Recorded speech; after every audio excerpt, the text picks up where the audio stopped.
Should Tony have agreed to Johnny Sack's plan of whacking Carmine? Welcome back, guys, to Fog Entertainment. We're here with another brand new video, and we've got 102 votes on this bad boy. It's the Sopranos Season 4 Theory. And of course, John and Carmine back and forth this season.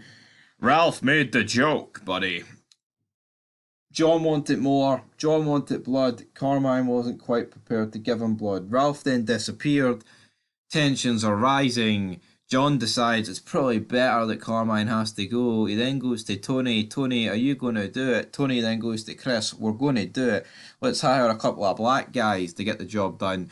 Do they end up getting the job done? Not exactly, because Chris decides to be like, nope, we're not doing it. Tony backs out the deal. Good night. So yeah, should he have did it though? We put it up for a poll. 102 votes later, 30% of the vote has went with yes, Carmine had to go. Carmine had to go, buddy. Did he have to go? Well, I look at it and I think, in with the old, out with the new. Joking. It's more in with the new, out with the old, because he is just far too old, and I think he's a bit of a nothing character, Carmine. Like, I mean, the Soprano fanboys probably love this guy, but I mean, I for one didn't really add this. I never really understood the hype with Carmine. I mean, his son, at least. I mean, his son was a bit retarded. At least he had that about him. You know, and come on, folks, that's what we need to be focusing on. Oh yeah. Macho man, let me slap into a Slim Jim, oh yeah. But no, he made the correct decision, is what 70% of the people have spoken. 70% of the people have spoken and went with that. So yeah, he made the correct decision backing out the deal. What do I think he did?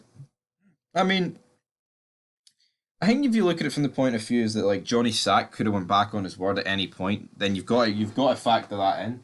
Even though I think Johnny Sack's pretty trustworthy, right? Because if you look at it, like, he never gave up Polly, despite, you know, he's the one, the job both sides out. Like, how much easier would it have been if Johnny Sack actually gave up Polly? He's like, yeah, Polly's only gave me information, they gave me Ralph. And Tony said he would hand deliver Ralph if he gave him that information. But that's not exactly how things went down, brother. So we've got to look at it from another point of view, so to speak. So yeah, it's interesting to see that as I've just scored through the thing. But Carlos Magnus says, not even a boss is immune to accountability, consequences, and punishment. Absolutely not. And that's why we see bosses getting whacked. In The Sopranos, you know, it was no different. Carmine, the hit was there to be won. The hit was there to be done. But it wasn't quite done, as Carmine lived to fight another day. That is for sure. Then we got Freebie8221 saying, killing a boss, I won't do that.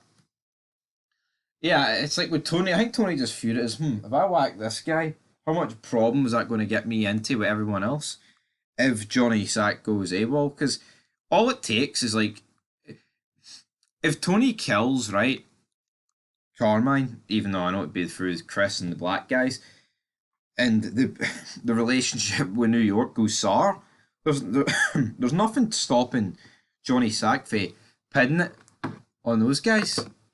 You know, like, going back in his word.